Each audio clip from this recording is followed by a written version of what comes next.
Sejam todos bem-vindos a mais um programa EBD na Web.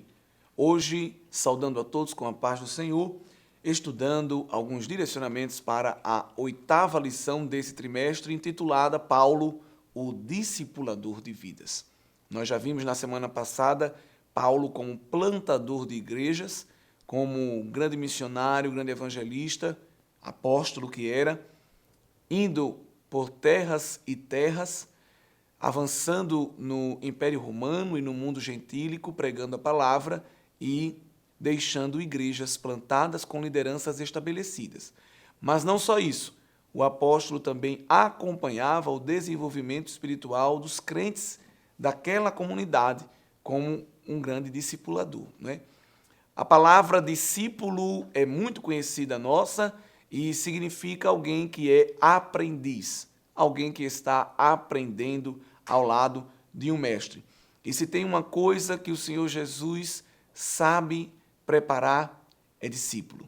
Nós temos o relato nos evangelhos e no livro de Atos de muitos homens e mulheres que se tornaram discípulos do Senhor, seguidores dele como mestre e aprendendo a sua vontade através das Escrituras e também dos conhecimentos, das atitudes práticas que vinham no ministério do Senhor Jesus. Porque Jesus ensinava a ortodoxia e a ortopraxia, podemos falar assim. O Senhor revelava a vontade de Deus Pai através daquilo que estava nas Escrituras, mas também através dos seus atos, através das suas práticas. O Senhor Jesus ensinou muitas lições. Por isso que ele é o modelo perfeito de mestre, de professor, porque em Jesus nós temos as aulas teóricas e as aulas práticas do mundo espiritual concernente à vontade de Deus. A verdade prática da lição nos diz que o discipulado cristão forma discípulos de Cristo para que o imitem de forma que Deus seja glorificado na sociedade. Nós temos dois grandes momentos na vida do crente, no desenvolvimento espiritual do crente. O primeiro contato com as verdades eternas da palavra de Deus, que são possíveis esses primeiros contatos através da pregação do evangelho, da pregação da palavra. E um segundo momento é o desenvolvimento da fé, da maturidade cristã através do discipulado, né, do ensino mais sistemático das Escrituras. Lembrando que este ensino, repito, não é só teórico, não é só conceitual, não é puramente intelectual, não é uma atividade puramente epistemológica, mas é uma atividade espiritual, porque também envolve todas as áreas da vida, a saber também tudo aquilo que fazemos em concordância com o que dizemos. É aquele bom equilíbrio entre a ortodoxia e a ortopraxia que todo cristão deve encontrar. Discípulo é alguém que reconhece que está na posição de aprendiz e está com o coração aberto para ouvir e para aprender. Porque para aprender é necessário se colocar nesta posição. Uma pessoa que tem o coração fechado para o aprendizado, por maior que seja o seu intelecto, por mais aguçada que seja a sua cognição, ela não aprende, porque a sua mente e o seu coração está fechado para isso. É necessário se colocar na posição de aprendiz para poder absorver as preciosas lições que o Senhor tem para nós. Em relação a discípulo, eu queria trazer uma breve sistematização das características básicas de um discípulo que nós encontramos nos evangelhos, né, nas Escrituras, revelado pelo próprio Senhor Jesus, como deve ser o padrão de vida de alguém que quer seguir a Cristo e aprender dele. Primeiro, é necessário crer na doutrina de Cristo, no Evangelho, né, na palavra de Deus. Não há como ser discípulo sem primeiramente crer naquilo que está revelado nas Escrituras Sagradas. Isso começa a aparecer lá no capítulo 3 do Evangelho escrito por João e o versículo o 17. Porque Deus enviou o seu Filho ao mundo não para que condenasse o mundo, mas para que o mundo fosse salvo por ele. Veja que coisa tremenda, não é? E aqui ele diz, quem nele crê não é condenado, mas o que crê o que não crê já está condenado, porque não crê no nome do unigênito Filho de Deus. Então, o primeiro passo para ser discípulo e permanecer discípulo, porque ninguém se forma de discípulo, né? Nós continuaremos sendo discípulos do Senhor enquanto vivermos. O primeiro passo é crer. É a fé salvífica de quem creu na pregação que ouviu e, evidentemente, deu o passo inicial na caminhada cristã. Mas não para por aí. É necessário viver um novo nascimento, que está também nesse mesmo capítulo de João, na conversa que o Senhor Jesus tem com Nicodemos, um homem muito inteligente, um homem muito intelectual, conhecimento das Escrituras, mas lhe faltava a prática, lhe faltava a atitude de fé. E ele vai ter depois que se encontra com Cristo. E no verso 5, ao Senhor Jesus diz a ele: em verdade, lhe digo que quem não nascer da água e do Espírito não pode entrar no reino de Deus. Pois o que é nascido da carne é carne, e o que é nascido do Espírito é Espírito. Não fique admirado por eu dizer, vocês precisam nascer de novo.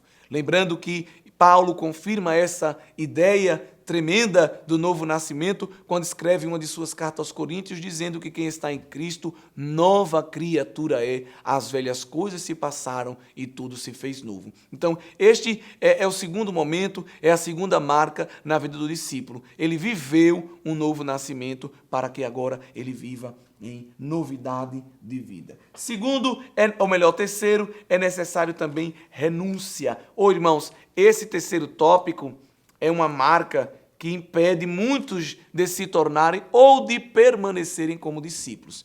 Eu sou discípulo do Senhor, você, querido professor, querido irmão da EBD, é discípulo. Todo crente é um discípulo, ou pelo menos deve ser. Mas muitos têm sido impedidos porque não conseguem vivenciar esta terceira etapa. Que etapa é esta? A renúncia. E aparece lá no Evangelho escrito por Marcos, no capítulo 8, e o versículo 34, veja que o Senhor Jesus não deixa ninguém enganado. Ele já de início mostrava o alto padrão que exige dos seus discípulos na vida aqui terrena. Capítulo 8 e 34 de Marcos é-nos dito que Jesus, convocando a multidão, juntamente com seus discípulos, lhes disse: se alguém quer vir após mim, negue a si mesmo, tome a sua cruz e siga-me. Pois quem quiser salvar a sua vida, a perderá. E quem perder a vida por minha causa e por causa do Evangelho, esse a salvará. Então, observe que não é renunciar a alguma coisa, mas é tudo. É negar-se a si mesmo. É macerar o ego. É abrir mão do próprio eu. Tomar cruz. E cruz é sofrimento. Cruz é luta. Cruz representa lágrimas, mas evidentemente tudo isso culmina, tudo isso termina na salvação eterna. O Senhor Jesus mesmo diz, olha, vai perder tudo aqui, mas por fim, evidentemente, vai alcançar a vida eterna. E é dito pelo próprio Senhor Jesus que quem deixa tudo aqui para segui-lo pode receber até 100 vezes mais aqui e, por fim, a vida eterna. Cuidado com os abusos do texto, pois esse texto, na visão de alguns, dá a ideia de uma aparente barganha, de uma aparente troca. Eu deixo isso porque Deus me abençoa 100 vezes mais. Não, não é nesse sentido. A renúncia, ela não é uma barganha. Não é alguém que abre mão tendo em vista receber alguma coisa, mas é alguém que abre mão porque reconhece que a vida não tem sentido se não for seguindo os passos do nosso Mestre, o Senhor Jesus. O quarto ponto, que está muito próximo, muito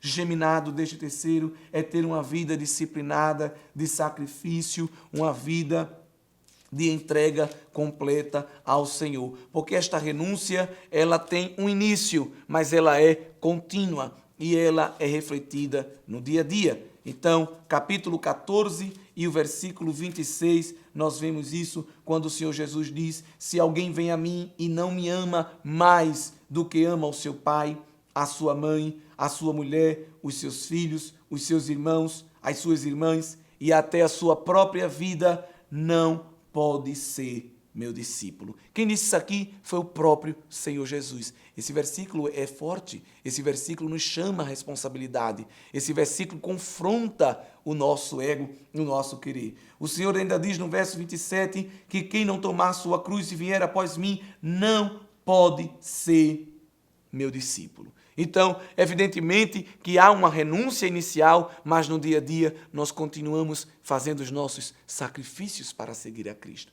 Observe que ele não nos convida a deixar a esposa, os filhos, os pais para segui-lo. Não, o que ele mostra aqui é que nada pode estar acima da relação discípulo-mestre. Não vamos também abusar o texto e dizer, não, agora vou abrir tudo, vou deixar minha família, quem quiser que se vire, porque agora eu seguirei a Cristo. Claro que não, porque quem constituiu a família foi Deus, e Deus tem plano de vida, plano de bênção, plano de paz para a família. Mas o que o Senhor Jesus quer dizer aqui é que nada pode sobrepor-se ao amor que o crente deve ter por Deus. Nada deve sobrepor-se à relação de intimidade daquele que tomou a sua cruz para seguir a Cristo. Continuaremos amando aqueles que estão ao nosso redor. Continuaremos nos importando com a nossa família, dedicando, evidentemente, tempo, atenção, recursos para cuidar daquilo que Deus confiou a nós. Mas sempre tendo o Senhor acima de tudo isso. Não há mistério, não precisa de grandes equações matemáticas para entender isso. É por isso que o Senhor Jesus foi bem claro, porque ele não divide o espaço dele com nada, nem com ninguém.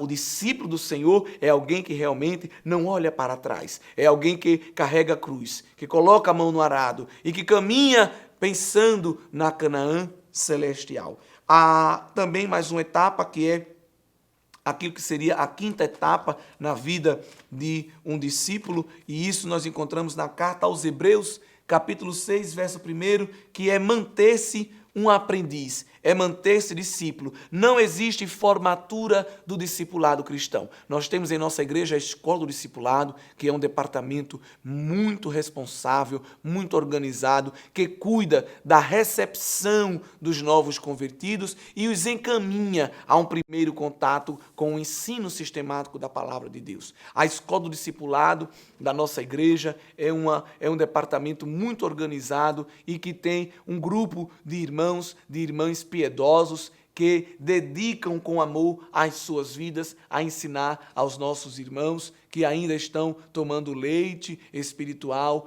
ensina-os a galgar os primeiros passos na senda da vida do crente, nas veredas cristãs. Mas é importante salientar que, mesmo depois daquelas aulas, o novo convertido recebe um certificado, participa de uma formatura, um ato simbólico, solene, demonstrando que ele começou a dar os seus primeiros passos. Mas não é uma formatura encerrando o aprendizado da vida cristã, de maneira alguma, porque na caminhada cristã o discípulo nunca se forma aqui. Aqui ele está sempre aprendendo. É uma marca do verdadeiro discípulo. Quando alguém estaciona e diz, não, eu já sei de tudo, já aprendi demais, agora só vou ensinar. Esse verdadeiramente não é um discípulo, é um pseudo-discípulo. Porque o verdadeiro discípulo, ele continua aprendendo, ele continua se dedicando a estar na posição de aprendiz para elevar o seu conhecimento, amadurecimento espiritual. Ele já passou do leite e agora está evidentemente comendo uma comida mais sólida, como dizem os apóstolos. E em 6:1, aqui é nos dito, por isso, deixando os princípios elementares da doutrina de Cristo, avancemos para o que é perfeito, não lançando de novo a base do arrependimento de obras mortas e da fé em Deus, o ensino de batismo e da imposição de mãos, da ressurreição dos mortos e do juízo eterno. Ou seja, o autor aos Hebreus diz, olha, você já tem a base, você já tem os princípios elementares, já tem um conteúdo vital, para caminhar nessa fé. Agora avancemos. Então, não é mudar agora o que aprendeu. Não é, evidentemente, estudar mais para abrir os olhos e negar a fé que uma vez nos foi dada. Não, de maneira alguma, porque o verdadeiro discípulo, ele não derruba a base para construir outro prédio, porque o fundamento já foi posto pelos apóstolos e pelos profetas, e esse fundamento é a doutrina de Cristo, que tem como elementos essenciais aqui, como nos mostra, a doutrina do arrependimento, a doutrina da fé, do batismo, da ressurreição dos mortos, do juízo final, e a partir dessa base o discípulo vai avançando, avançando e avançando em maturidade espiritual. E por fim, a marca também de um grande discípulo é se interessar pela formação de novos discípulos. E aqui, irmãos, carimba-se o final dessa construção de um perfil de discípulo na grande comissão. Está lá no Evangelho escrito por Mateus, capítulo 28, quando o Senhor Jesus aparece, diante dos discípulos, eles o adoram, e Jesus diz, olha, toda a autoridade me foi dada no céu e na terra. E no verso 19 o Senhor Jesus diz, portanto vão e façam discípulos de todas as nações, batizando-as em nome do Pai, do Filho e do Espírito Santo, ensinando-os a guardar todas as coisas que tenho ordenado a vocês, e eis que estou com vocês todos os dias, até o fim dos tempos, ou até a consumação dos séculos. Então, 28 e 19 de Mateus é esse texto do grande comissionamento que o Senhor Jesus faz. Por que grande? Porque ele é destinado a todo crente. A tarefa de discipular não é só do discipulado, não é só da escola dominical, não é só do obreiro, não é só da dirigente do departamento, do professor da EBD. A tarefa de discipulado é de todo crente. E é um mistério isso, porque todo crente é discípulo e é discipulador. Todo crente deve ser discípulo e discipulador. Por quê? Porque enquanto nós ensinamos, nós aprendemos. E estamos sempre aprendendo, sempre aprendendo, sempre aprendendo.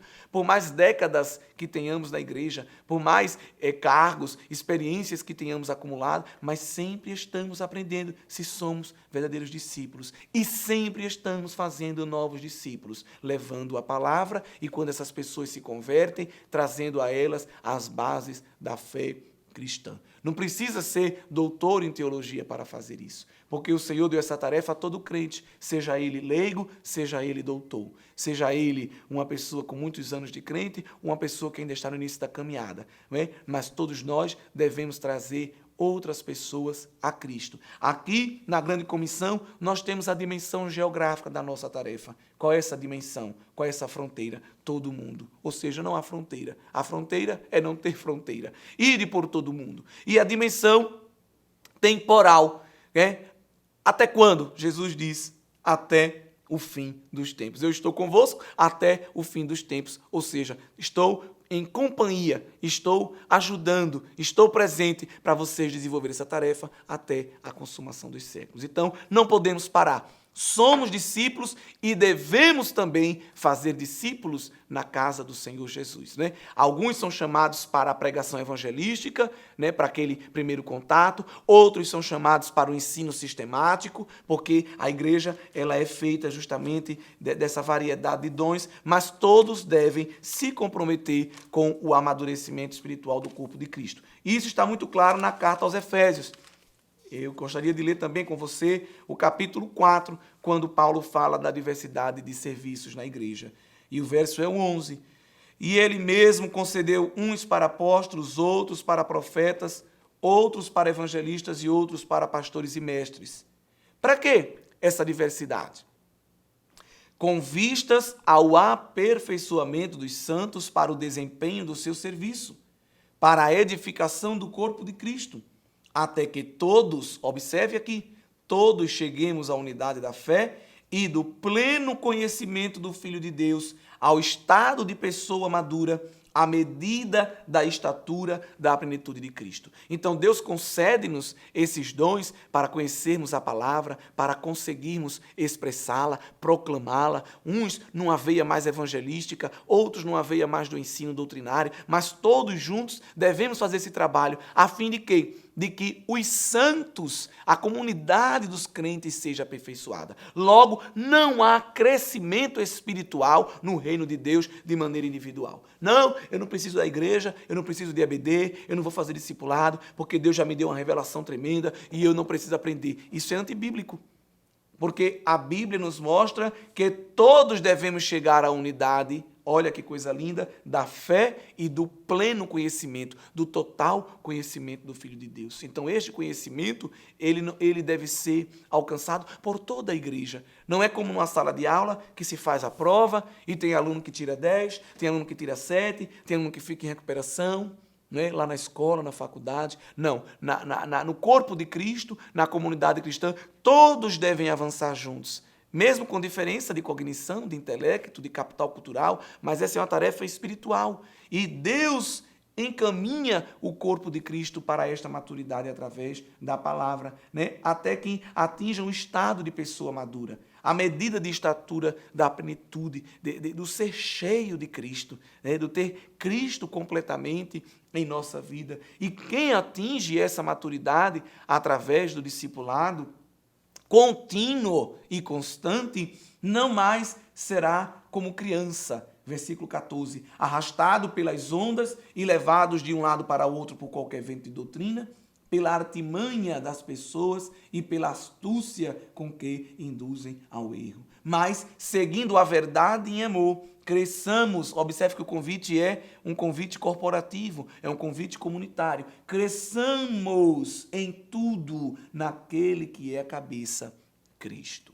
Então, você como discípulo deve contribuir também para o crescimento espiritual, para o amadurecimento espiritual de outro discípulo. Eu, como discípulo, devo contribuir com o seu crescimento e, de maneira recursiva, você também deve contribuir com o meu. E juntos nós crescemos, como diz o verso 16, como um corpo bem ajustado e consolidado pelo auxílio de todas as juntas, segundo a justa cooperação de cada parte, efetuando o seu próprio crescimento para a edificação de si mesmo em amor. Um corpo bem ajustado que cresce junto ao cabeça, que é Cristo, né? Atingindo essa maturidade, essa estatura de varão perfeito. Que Deus ajude e que a EBD também seja, né, como tem sido continuamente, um ambiente de discipulado, um ambiente de formação de novos discípulos, um ambiente de construção contínua da fé,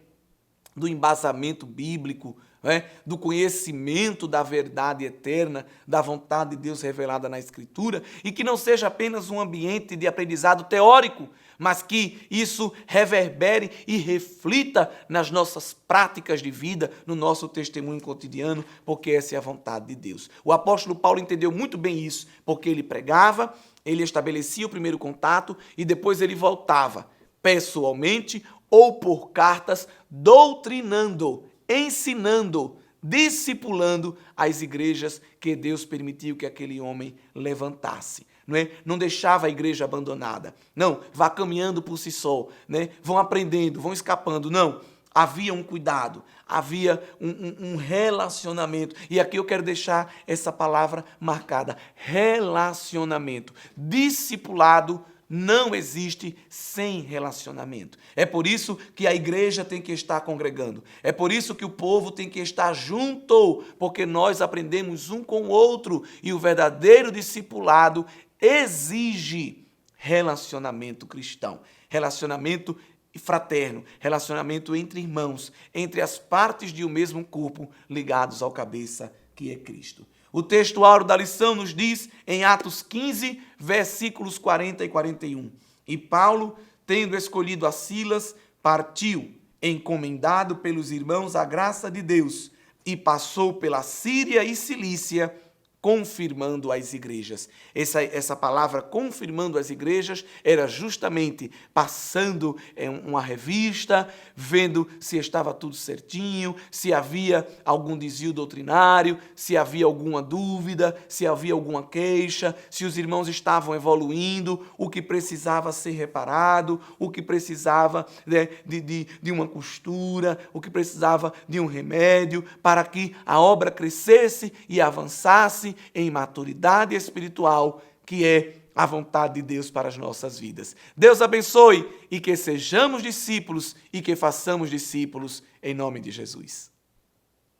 Você sabia que a Livraria Arca Missionária vai até você? Pois é, para sua melhor comodidade, sua livraria agora dispõe dos serviços de entrega. Tudo isso para que você, amigo leitor, Desfrute de boas literaturas sem sair do conforto da sua casa.